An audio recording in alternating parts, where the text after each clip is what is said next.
En 930 kHz amplitud modulada, transmite TIRCR, Radio Costa Rica, su emisora amiga. Gracias por estar con nosotros.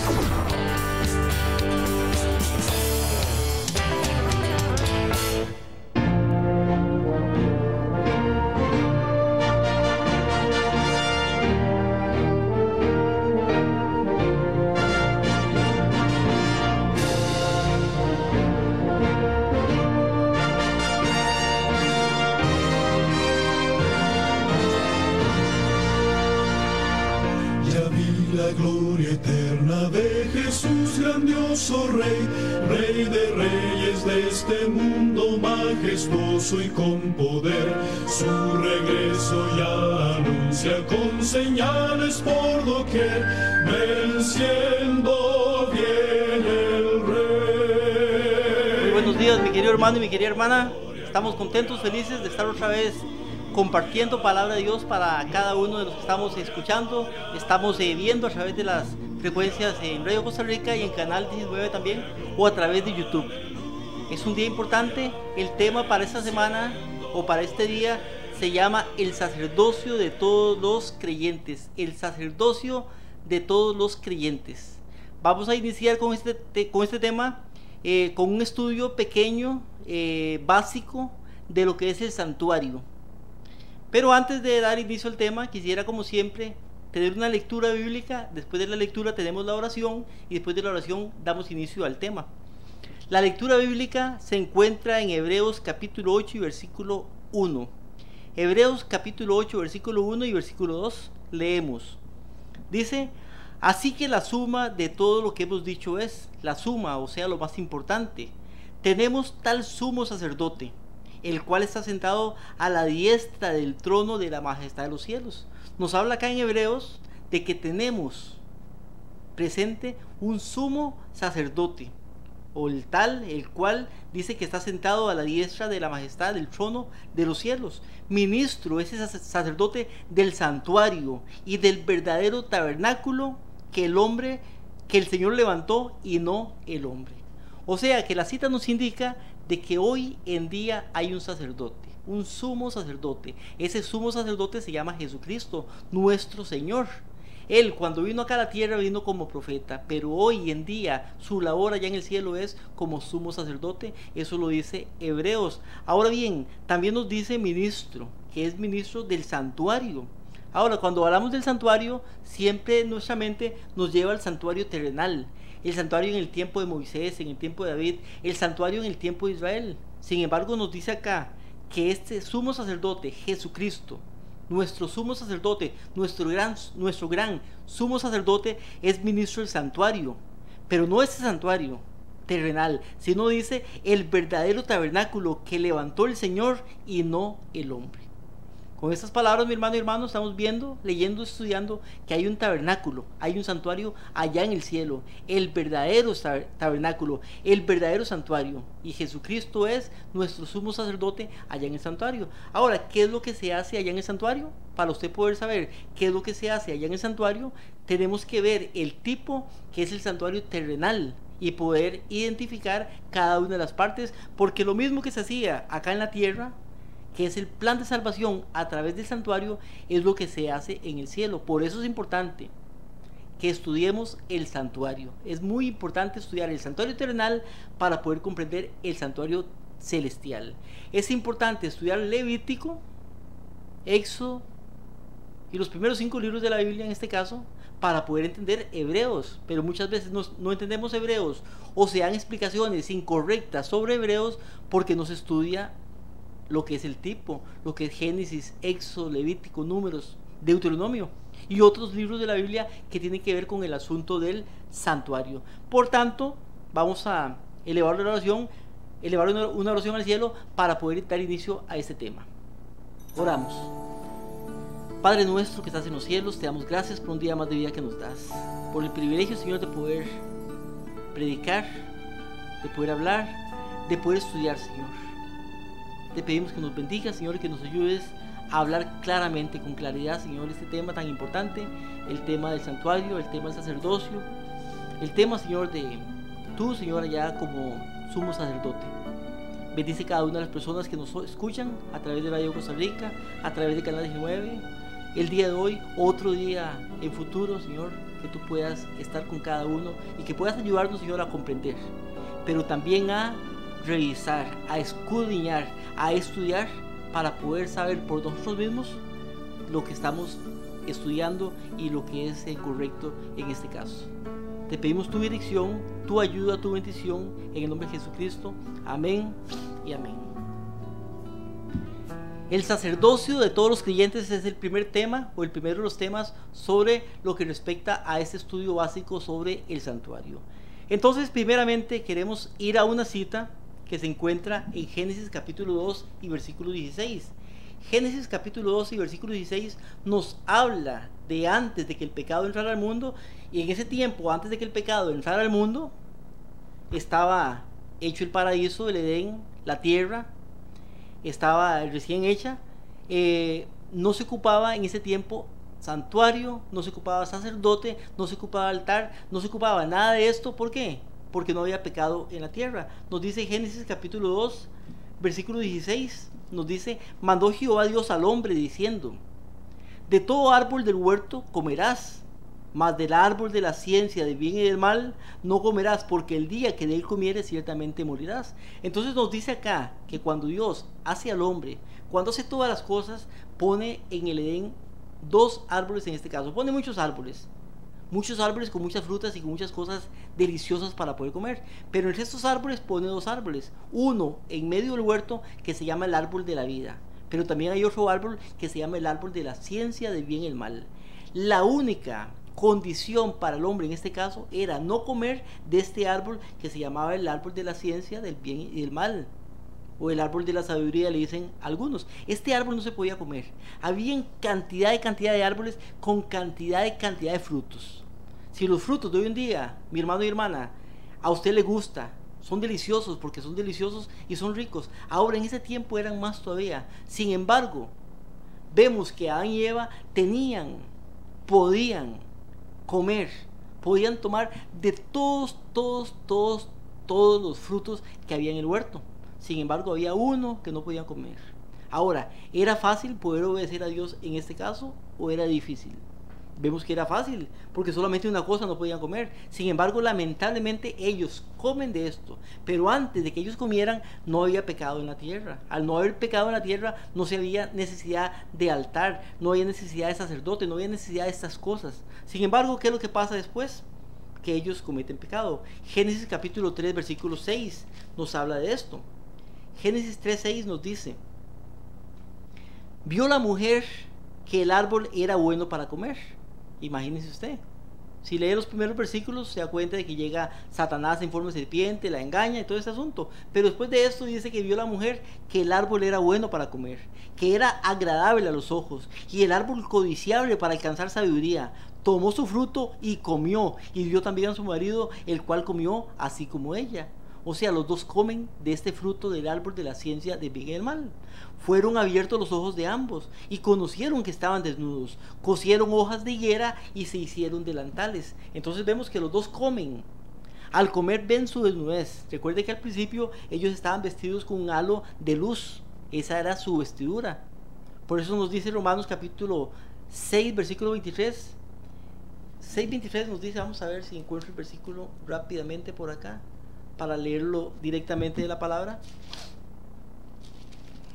Romanos 6:23. Romanos 3:23. 3:23 nos dice: por cuanto todos pecaron y están destituidos de la gloria de Dios.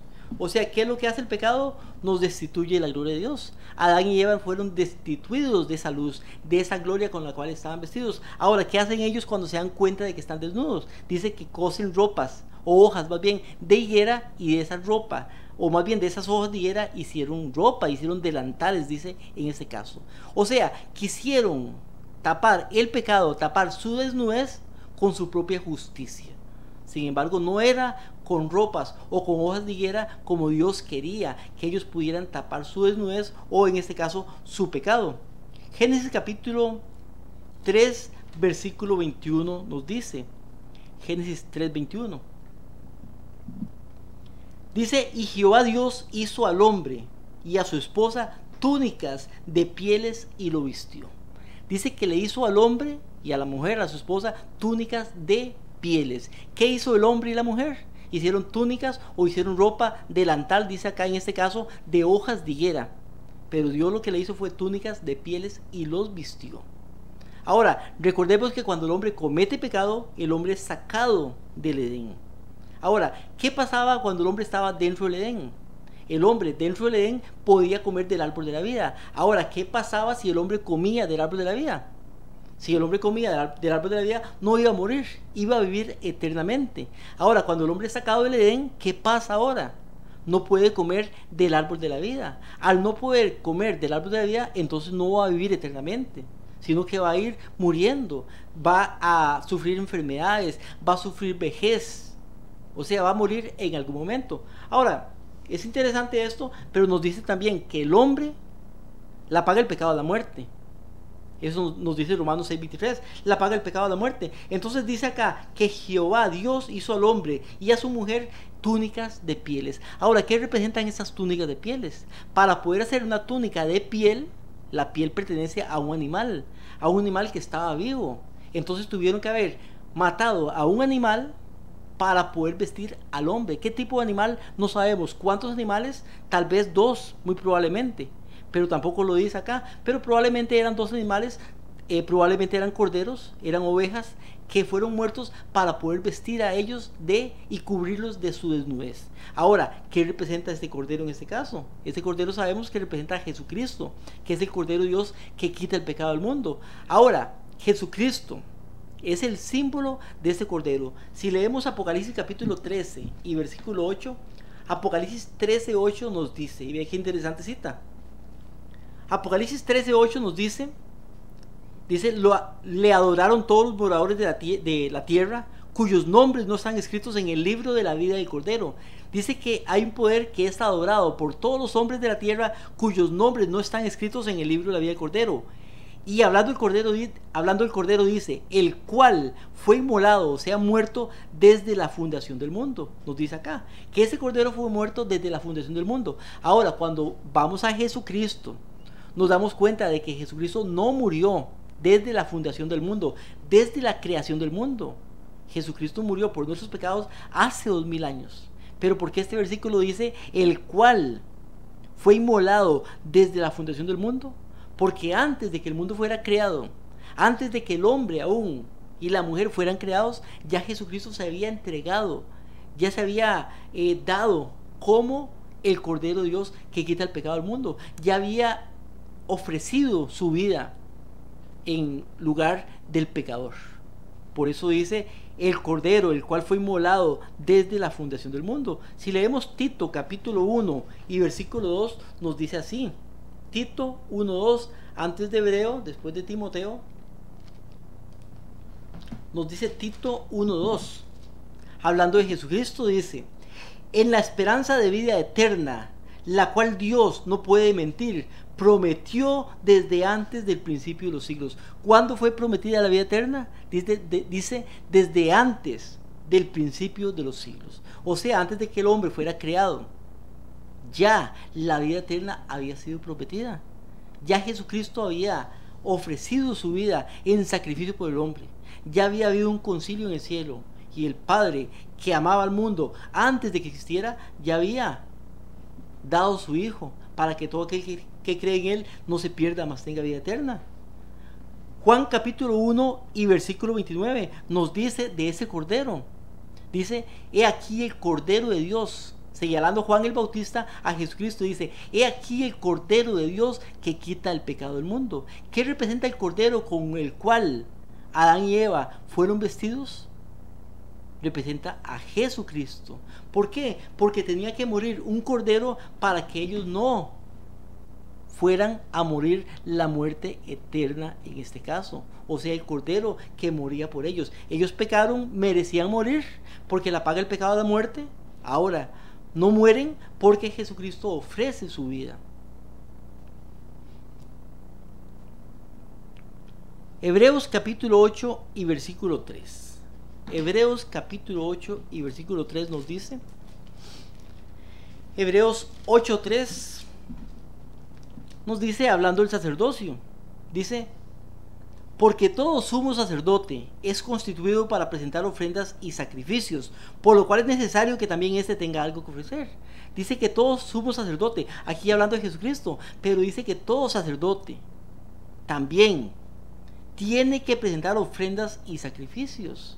Todo sacerdote, o sea, la labor de un sacerdote es presentar ofrendas y sacrificios por los pecados que ha cometido. Esa es la labor de sacerdote en este caso. Por tanto, si usted se da cuenta y lee desde Génesis todo el Antiguo Testamento, se da cuenta de que siempre habían sacrificios de corderos o de animales en este caso. Alguna vez corderos, otras veces otros animales de otros tipos según la situación. Ahora, la historia de la humanidad, mi querido hermano y mi querida hermana, la historia de la humanidad la podemos dividir bíblicamente en cuatro partes. La edad de los patriarcas primeramente, que es desde Adán hasta llegar a Moisés. Con Moisés inicia la edad mosaica. Se le llama también el tiempo del santuario o el tiempo de los sacrificios, que se extiende desde Moisés hasta llegar a Jesucristo.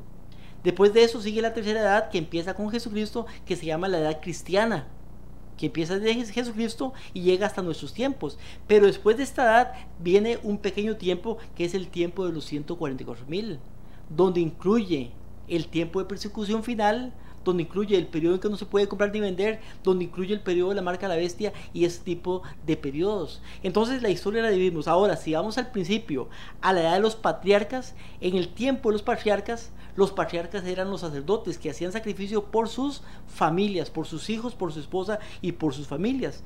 Si vamos a Génesis capítulo 4 y versículo 4, vemos cómo Abel ofrecía sacrificios, también Caín. Génesis capítulo 4 y versículo 4 nos dice, hablando acá, Génesis 4:4 nos dice, Abel trajo también de los primogénitos de las ovejas, y oiga, dice que Abel trae de los primogénitos de las ovejas, o sea, en los primeros nacidos, de su grosura, y miró Jehová con agrado a Abel y su ofrenda. El versículo 3 nos dice, aconteció que al transcurrir el tiempo, Caín trajo del fruto de la tierra una ofrenda a Jehová. Nos dice que Caín trae del fruto de la tierra. El versículo 4 nos dice que Abel trae de los primogénitos de las ovejas. Versículo 5 nos dice, mas no miró con agrado a Caín y su ofrenda. Ahora bien, los dos trajeron sacrificios. Los dos hicieron un altar. ¿Cuál fue la diferencia y por qué Dios no acepta la ofrenda en este caso de Caín, pero sí acepta la ofrenda de Abel?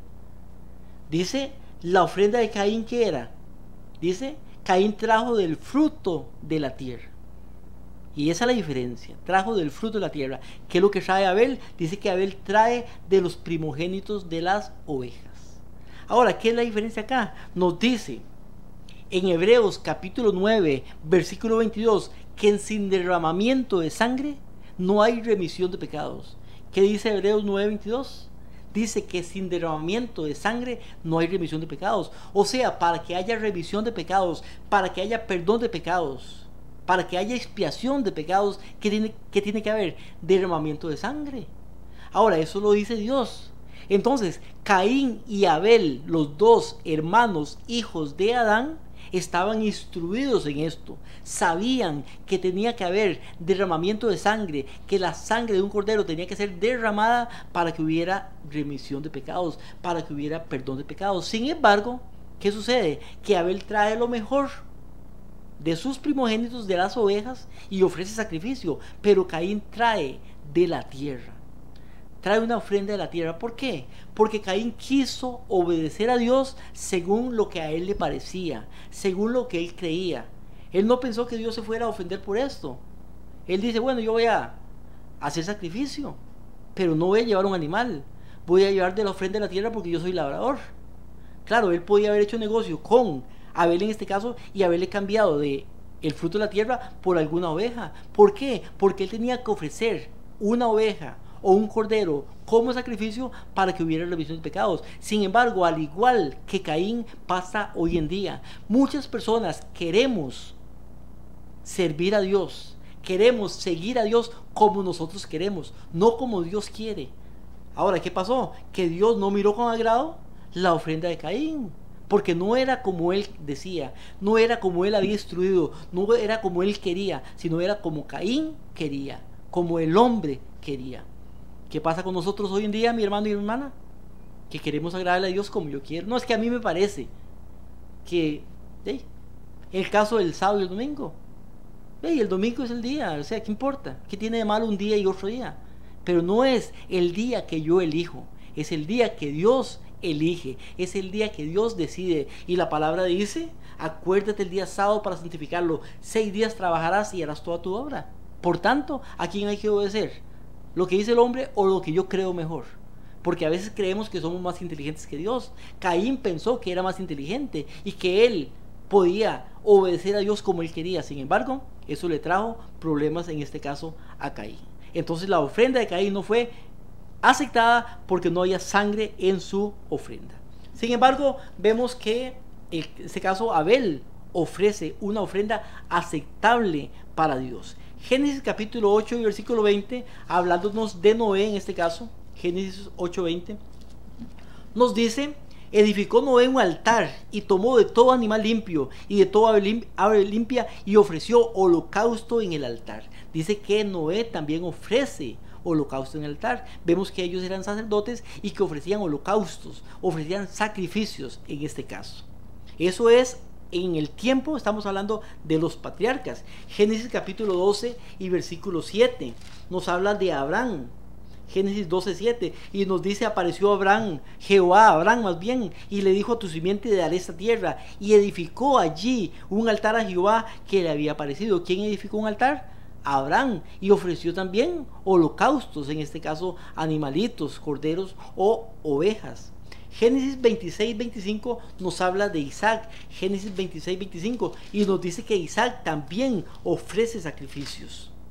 Génesis 26:25 nos dice, hablando de Isaac: edificó allí un altar e invocó el nombre de Jehová. Sigue hablando el versículo, pero es importante que podamos saber, por lo menos con esta parte, que también Isaac ofrecía sacrificios. Génesis 35:7, hablando de Jacob. Génesis 35:7 también nos dice Jacob. El versículo 7 dice: edificó allí un altar Jacob y llamó el lugar Betel, porque allí había aparecido Dios. Entonces vemos que también Jacob ofrecía sacrificios por él, por su esposa, por sus hijos, por su familia. Éxodo capítulo 17 versículo 15. Éxodo 17:15 nos dice de Moisés en este caso, y nos dice que Moisés también ofrecía sacrificios. Dice: Moisés edificó un altar y llamó nombre Jehová, y llamó su nombre Jehová Nisi. O sea que Moisés también edifica un altar. Pero vemos que en este tiempo ya comienza a regir, a entrar la siguiente edad, el siguiente periodo de historia, proféticamente hablando, el periodo de la era mosaica.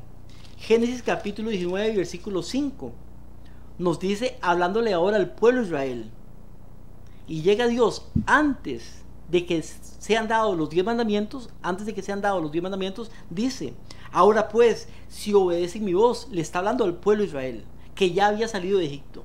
Le dice: si obedecen mi voz y guardan mi pacto, vosotros seréis mi especial tesoro sobre todos los pueblos. 2 condiciones: 1, si obedecen mi voz; 2, si guardan mi pacto, los 10 mandamientos. Dice: si hacen esas 2 cosas, si obedecen mi voz y guarden mi pacto, vosotros seréis mi especial tesoro sobre todos los pueblos, porque mía es la tierra, y vosotros seréis un reino de sacerdotes, una nación santa. Entonces vemos que le da 2 condiciones al pueblo de Israel y dice: ahora ustedes, todo el pueblo de Israel, porque le está hablando todo el pueblo, van a ser un reino de sacerdotes, una nación santa. Sin embargo, la historia nos dice Vamos a leerlo después de la pausa, después del canto y después de los anuncios. Nos dice que el pueblo de Israel fue desechado como sacerdotes, como sacerdocio, y fue solamente elegida una tribu, que es la tribu de Leví. Pero vamos a hablar sobre esto después de la pausa y después de el canto.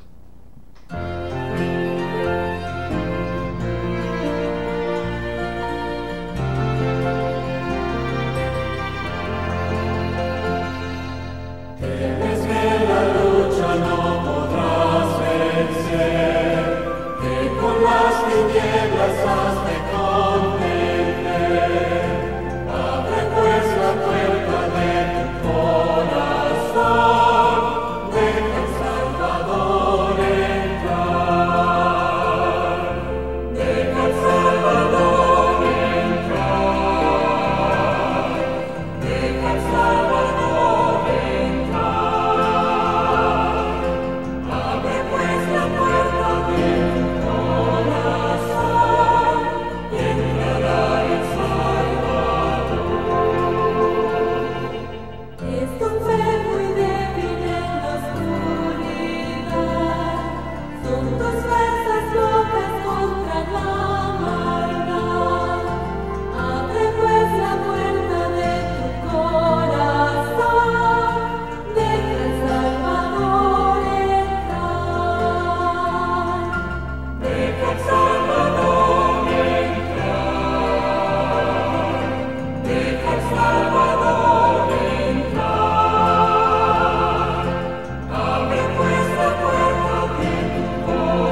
santidad, pues contigo deseo andar.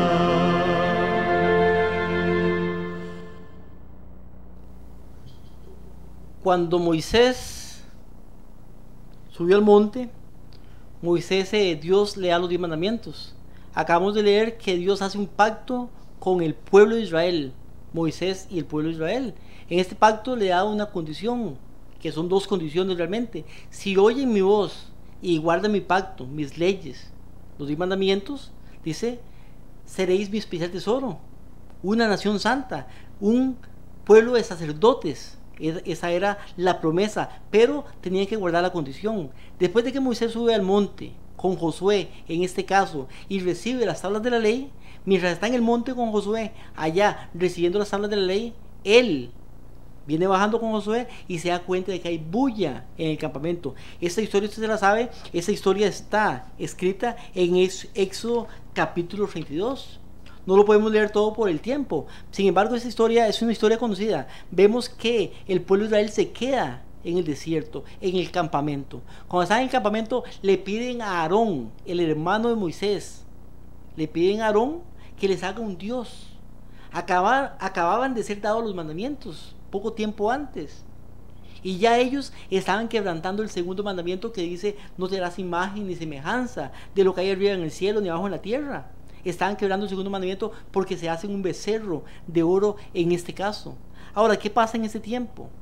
Vemos que llega Moisés, quiebra las tablas de la ley al ver el pecado tan grande que estaban cometiendo. Cuando quiebra las tablas de la ley, en el versículo 25 del capítulo 32 nos dice: viendo Moisés al pueblo desenfrenado, porque Aarón les había permitido. ¿Quién era Aarón?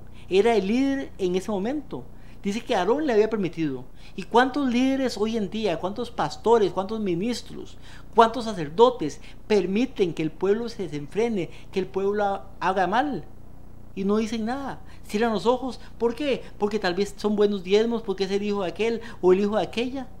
Entonces dice acá que el pueblo estaba desenfrenado porque Aarón le había permitido el desenfreno para hacer burla de los enemigos. Se paró Moisés a la puerta del campamento y le dijo, vea lo que dice Moisés al pueblo: el que esté por el Señor venga a mí. ¿Y quién se juntó? Se juntaron los hijos de Leví. La tribu de Leví fue la que se juntó al lado de Moisés en este caso, y estuvieron al lado creyendo y sirviéndole a Dios en este caso. Y les dijo: así dice el Señor Dios de Israel. Le dice a los levitas: póngase cada uno la espada sobre su muslo y repasen por el campamento de puerta a puerta, maten a cada uno de su hermano, a su amigo, a su vecino. Y los hijos de Leví hicieron conforme a la palabra de Moisés, y cayeron aquel día 3,000 hombres del pueblo. Una gran matanza hubo en ese día. Ahora, ¿quién se puso del lado de Dios?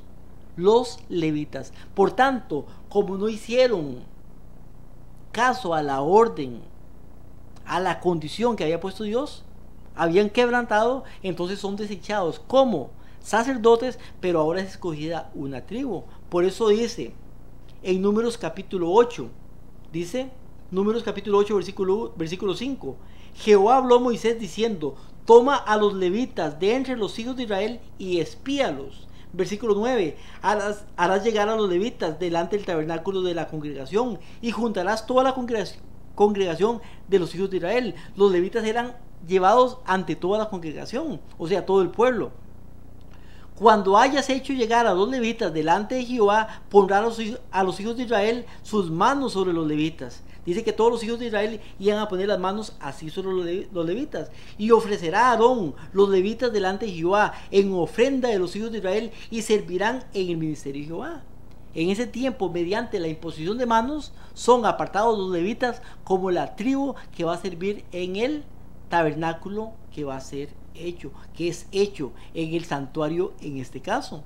Por eso dice el versículo 14: así apartarás los levitas de entre los hijos de Israel, y serán míos los levitas. Después de eso vendrán los levitas a ministrar en el tabernáculo de la congregación. Versículo 16: porque enteramente me son dados a mí los levitas de entre los hijos de Israel.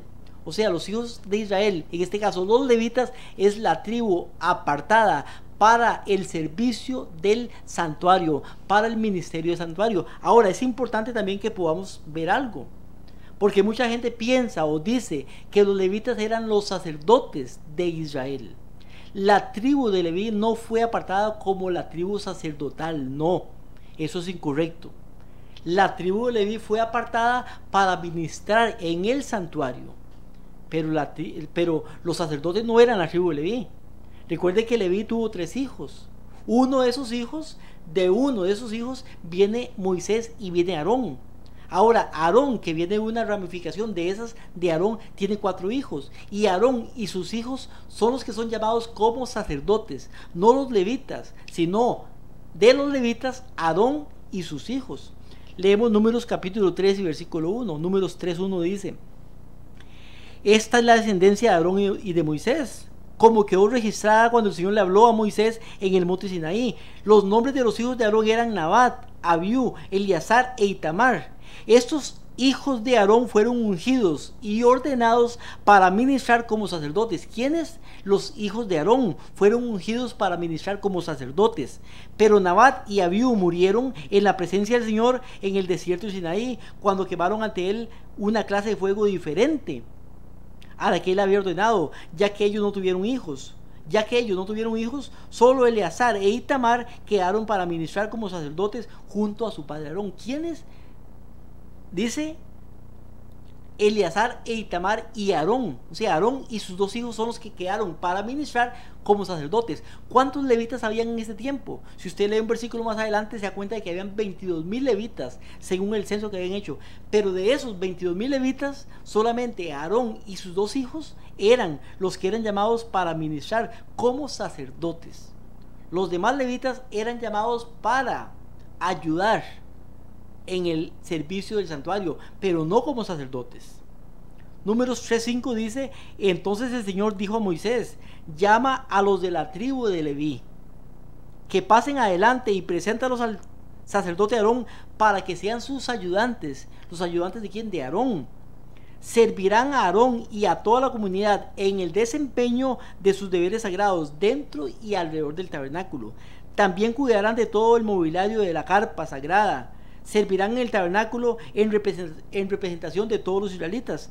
Designa a los levitas como ayudantes de Aarón y de sus hijos, porque de entre todo el pueblo de Israel ellos me fueron dedicados para este propósito. Nombra a Aarón y a sus hijos para que lleven a cabo los deberes del sacerdocio. ¿Quién? Aarón y sus hijos. Pero toda persona que no sea autorizada, que no se acerque al santuario, porque será ejecutada. Entonces vemos que de la tribu de Leví, que en este tiempo eran 22,000, solamente Aarón y sus hijos eran nombrados como sacerdotes. Los demás eran nombrados como ayudantes para servir en el servicio del santuario, los que llevaban el mobiliario, los que ponían cosas, muchas cosas que habían en el santuario, ellos eran los encargados para esto. Primera Crónicas 23:13 nos dice: los hijos de Amram fueron Aarón y Moisés. Amram era uno de los hijos de Leví. Aarón y sus descendientes fueron apartados. Aarón y sus descendientes, o sea, sus hijos y los hijos de los hijos, fueron apartados para dedicar lo que es sumamente santo, ofrecer sacrificios en la presencia del Señor, servir al Señor y pronunciar bendiciones en su nombre para siempre. El trabajo de los levitas consistía en ayudar a los sacerdotes. ¿Quiénes eran los sacerdotes? Aarón y sus hijos y sus descendientes.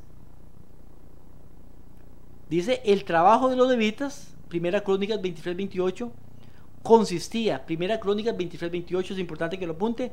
El trabajo de los levitas consistía en ayudar a los sacerdotes, los descendientes de Aarón, mientras servían en la casa del templo. También se ocupaban de cuidar los atrios, los cuartos laterales, ayudaban en las ceremonias, y comienza a hablar aquí de todo el asunto que ellos servían, los hijos de los levitas. Pero los sacerdotes eran Aarón, sus hijos y sus descendientes. Con el tiempo, mi hermano y hermana, llegaron a ser muchos descendientes. Entonces habían sido escogidos. Eso nos dice también Números. Más bien nos dice en Primera Crónicas, en el capítulo 24, que habían sido escogidos 24 sacerdotes que ayudaban por turnos a, en este caso, al sumo sacerdote que estaba en ese tiempo. En el primer tiempo fue Aarón, pero después el sumo sacerdote iba cambiando porque moría, entonces iba siendo elegido otro. Siempre habían 24 sacerdotes escogidos para el servicio por cada tiempo, 24 sacerdotes. Por eso vemos en Apocalipsis que nos habla de los 24 ancianos, los 24 sacerdotes que ayudan a Jesucristo en el ministerio allá en el cielo también. Segunda Corintios capítulo 5, versículo 18 nos dice, 5:18, y todo esto proviene de Dios, quien nos reconcilió consigo mismo por Jesucristo y nos dio el ministerio de la reconciliación. ¿A quién le fue dado el ministerio de la reconciliación? A todos nosotros. Estamos acá ahora en la era cristiana, en el tiempo de la era cristiana, esa siguiente, la tercera dispensación en este caso. De manera, dice, que Dios estaba con Cristo reconciliando consigo el mundo, no imputando sus pecados, y nos encomendó a nosotros la palabra de reconciliación. O sea, lo que nos dice acá mi hermano y hermana es que todos somos ministros. A veces pensamos que el ministro es solamente el pastor, el sacerdote, el anciano y muchas cosas, pero dice que todos somos ministros. ¿Ministros de qué? Ministros de reconciliación, porque tenemos que reconciliar al mundo con Dios, llevar el mensaje, las buenas nuevas de salvación. Esa tarea no es la tarea únicamente de los líderes, es la tarea de todos y cada uno de nosotros. Somos ministros de reconciliación. Ahora, así como los levitas fueron apartados con las manos, con la imposición de las manos al cargo que Dios les había llamado, también nosotros como ministros tenemos que ser apartados por las manos. Ahora, la pregunta es, ¿cuándo fuimos apartados si es que somos ministros con las manos? De ahí muy fácil de ver esto en el tiempo en que nos bautizamos. Cuando usted se bautiza, la persona que lo bautiza pone las manos encima, sobre usted, sobre su cabeza, y lo bautiza en el nombre del Padre, del Hijo y del Espíritu Santo. Lo está bautizando. Al poner las manos sobre su cabeza, lo está apartando en ese momento como ministro de reconciliación también, porque usted está siendo bautizado, está entrando a trabajar en la obra de Jesucristo. Por tanto, dice Mateo 28, 19 en adelante, y de hacer discípulos a todas las naciones, bautizando en el nombre del Padre. O sea, somos llamados a hacer discípulos. Soy un discípulo, pero también tengo que hacer discípulos a las naciones. Hechos capítulo 13, versículo 2 y 3, Hechos 13 nos dice, hablando de Pablo y de Bernabé, o Bernabé y Pablo, como dice acá, dice que fueron apartados para el ministerio. Dice Hechos 13:2, ministrando ellos al Señor y ayudando, dijo el Espíritu Santo, sepárenme a Bernabé y a Saulo para la obra a la cual han sido llamados. Y habiendo ayunado y orado, le impusieron las manos y los enviaron. Vemos que ellos son apartados por la imposición de manos. Hechos 6:3 nos habla de los diáconos que fueron elegidos, los siete diáconos. Hechos capítulo 6 nos dice, buscad pues hermanos entre ustedes a 7 varones de buen testimonio. Usted sabe la historia. El versículo 6 nos dice, a estos presentaron delante de los apóstoles, quienes orando le impusieron las manos. Entonces le imponen las manos, ¿para qué? Para que sean apartados para el ministerio. Primera de Timoteo 4:14, vemos cómo Timoteo en este caso es apartado para el ministerio por la imposición de las manos. 1 Timoteo 4:14 dice, no descuides el don que hay en ti, que te ha sido dado por profecía, con la imposición de las manos del presbiterio. O sea que Timoteo también fue apartado para el ministerio por la imposición de las manos.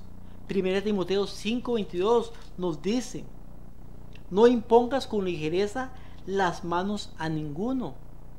Dice, no impongas, y ponga atención a este versículo porque dice, no impongas con ligereza las manos a ninguno. Sin embargo, vemos en las iglesias hoy en día cómo las manos son puestas con ligereza a todo el mundo.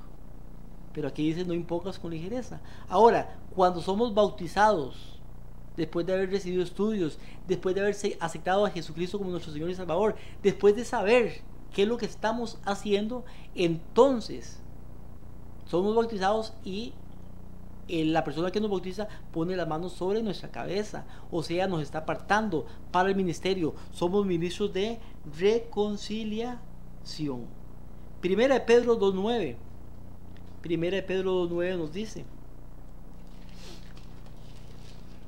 leímos al principio cuando Dios da la orden y dice, si ustedes oyen mi voz y guardan mi pacto, seréis mi especial tesoro, un pueblo de sacerdotes. Eso mismo se repite en 1 Pedro 2:9. Dice en 1 Pedro 2:9, mas vosotros sois linaje escogido, real sacerdocio, nación santa, pueblo adquirido. ¿Qué somos? Dice que somos y lo dice en presente. Somos linaje escogido, real sacerdocio, nación santa, pueblo adquirido. Nos dice 4 cosas que somos nosotros hoy en día, pero entre esas cosas somos un real sacerdocio. Ahora, ¿para qué somos linaje escogido? ¿Para qué somos real sacerdocio? ¿Para qué somos nación santa? ¿Para qué? Nos sigue diciendo el versículo en este caso. Dice, para anunciar las virtudes de aquel que nos llamó de las tinieblas a la luz admirable. O sea, no somos llamados para estar callados. No somos llamados para guardarnos lo que hemos aceptado, lo que creemos y lo que sabemos. Somos llamados para anunciar al mundo de que Jesucristo es el Señor, de que solamente en Él hay perdón de los pecados, de las cosas que vienen para el mundo, los acontecimientos, para que podamos estudiar su palabra, la palabra inspirada, para poder saber su voluntad. Por eso dice, somos real sacerdocio, nación santa, pueblo adquirido por Dios. Pero muchas veces tenemos 10, 15, 20, muchos años, hasta hemos nacido muchos en la iglesia y no conocemos muchas cosas porque no dedicamos tiempo a la oración, porque no dedicamos tiempo al estudio, porque no somos dedicados a esas cosas. Y por tanto, no sabemos. Y cuando viene alguien y nos predica, entonces a todo decimos amén. Porque como no sabemos, decimos amén a todo y no escudriñamos para ver si es cierto lo que nos están diciendo. Si usted, mi hermano y hermana, es nación santa, es pueblo adquirido por Dios, es real sacerdocio, es linaje escogido, entonces tiene que actuar como nación santa, como real sacerdocio, como linaje escogido, como nación santa. Así debemos de actuar nosotros también. Por eso aquí nos llama ahora a todos a ser sacerdotes. En el principio los sacerdotes eran los patriarcas, los padres de familia. Después viene dado el sacerdocio a los levitas, porque el pueblo de Israel lamentablemente quebrantó el pacto y perdió esto. Pero en la época cristiana, ahora, dice que todos somos real sacerdocio. O sea, no necesitamos, mi hermano y hermano, un sacerdote para ir a confesar nuestros pecados. Porque yo soy un sacerdote, soy real sacerdocio, puedo ponerme de rodillas en mi casa porque Jesucristo está allá en el santuario celestial y puedo orarle a Él para que perdone mis pecados y apartarme y me dé fuerza para apartarme de esos pecados también. Hebreos capítulo 10 versículo 19. Hebreos 10, 19 nos dice: ahora que sabemos que todos somos sacerdotes, que no ocupamos de un hombre que perdone mis pecados, que sea intermediario entre mí y Dios, porque el único intermediario es Jesucristo, el único, no hay un hombre. Entonces yo puedo asumir mi responsabilidad y mi cargo como sacerdote, como creyente, como discípulo. Nos dice Hebreos capítulo 10 y versículo 19: así que, hermanos, teniendo libertad para entrar en el lugar santísimo por la sangre de Jesús. Dice, así que, hermanos, teniendo libertad para entrar. ¿Dónde? Dice, en el lugar santísimo por la sangre de Jesús. Ahora, por eso es importante este tema del santuario, mi hermano y hermana, porque muchas veces estamos entrando, estamos elevando nuestra oración donde no tiene que ser. Jesucristo, ¿dónde está hoy en día? ¿Dónde está hoy? Sabemos que está en el santuario, pero el santuario tiene por lo menos allá en el cielo 2 partes, el lugar santo y el lugar santísimo. ¿Dónde está Él? ¿Está en el lugar santo o está en el lugar santísimo? Pues el versículo por lo menos nos dice, teniendo libertad para entrar en el lugar santísimo por la sangre de Jesucristo. Entonces debemos de acudir donde Él está. Hebreos capítulo 4 y versículo 16. Hebreos 4, 16 nos dice: acerquémonos pues confiadamente al trono de la gracia para alcanzar misericordia y hallar gracia para el oportuno socorro.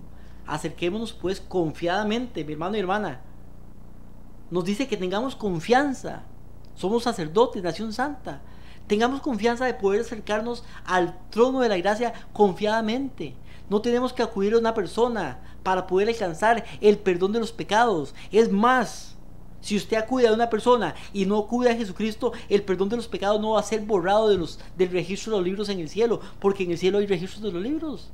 El pecado va a permanecer ahí, porque usted no está yendo al lugar indicado. Si usted debe una plata en el Banco de Costa Rica y va y la paga en otro banco, entonces dentro de 10 años usted le llega un cobro judicial. Aquí debe una plata y usted dice, pero ya la pagué. ¿Por qué? Porque la pagó en el lugar que no era, no la pagó donde era. Por tanto, la deuda siempre va a estar ahí. Y todos los pecados, mi hermano y hermana, son anotados en un libro que se llama el libro de los pecados. En ese libro de los pecados, ahora cuando usted le pide perdón a Jesucristo, a Dios, entonces se arrodilla, usted confiadamente entra en el trono de la gracia. El pecado es borrado del libro. Pero si usted va donde un sacerdote, si va donde un hombre, entonces ¿cómo va a ser el pecado borrado si usted está acudiendo al lugar donde no tiene que acudir? Por tanto, mi hermano y hermana, es importante que como pueblo de Dios estudiemos el asunto del santuario. ¿Por qué? Porque lo mismo que se hacía en el santuario es lo mismo que se hace allá en el cielo. El santuario era el plan de salvación. La persona venía al santuario cuando había cometido un pecado. Y ahí, paso por paso, se dice lo que se va haciendo en cada uno de los pasos. Un servicio que había diario y un servicio que había anual también. La próxima semana vamos a estudiar un poquito más de esto y espero que usted esté presente, que esté esperando, que esté preparado, que tenga su Biblia en mano, su hojita, su papel, su lápiz, para que pueda ir apuntando y anotando. ¿Por qué? Porque son cosas que no se enseñan. La vez pasada les dije a ustedes en un momento que el libro de Apocalipsis y el libro de Daniel no se estudiaban en las iglesias. Cuesta mucho oír predicaciones. Y cuando se predica solamente algunos puntos muy sencillos, pero también a veces esos pocos puntos se predican de una manera incorrecta. También el santuario o lo que está escrito sobre el santuario terrenal y celestial tampoco se enseña en las iglesias. No se oyen predicar sermones sobre lo que es el santuario, sobre lo que era el sumo sacerdote, sobre lo que hacían los sacerdotes, sobre lo que es el atrio, el lugar santo, el lugar santísimo. Y por tanto, la gente no sabe lo que está sucediendo. Y mucha gente dice que no hay un santuario en el cielo, cuando Hebreos es enfático de que dice que hay un santuario en el cielo. Hebreos capítulo 8, el versículo con el cual empezamos, y con este versículo terminamos también. Dice, así que, después de haber escrito 7 capítulos, dice en este caso el escritor, así que la suma de lo que hemos dicho, lo más importante, es que tenemos tal sumo sacerdote, tenemos presente. Recuerden que en ese tiempo ya Jesucristo había muerto y ya había resucitado. Dice, tenemos tal sumo sacerdote, el cual está sentado a la diestra del trono de la majestad de los cielos, ministro del santuario. ¿De cuál santuario? Si el santuario ya había sido destruido. Pero dice ministro del santuario, del verdadero tabernáculo que el Señor levantó y no el hombre, porque hay un santuario verdadero allá en el cielo. El santuario que fue hecho aquí en la tierra, que fue hecho por Moisés, Dios le mandó a Moisés que lo hiciera conforme al modelo que estaba en el cielo. Ese es el verdadero, el del cielo. Pero el terrenal era solamente una copia. Los sacerdotes y el sumo sacerdote terrenales eran hombres pecadores también. Ahora nuestro sumo sacerdote es Jesucristo, que nunca tuvo pecado. Él es nuestro sacrificio, pero también es nuestro sumo sacerdote. Que podamos, mi hermano y hermana, estudiar este tema. Que podamos entender ese tema, que podamos hacer cambios en nuestra vida para poder entrar confiadamente ante el trono de la gracia. Que el Señor los bendiga y nos vemos la próxima semana con la continuación del tema, en este caso el santuario terrenal. Bendiciones.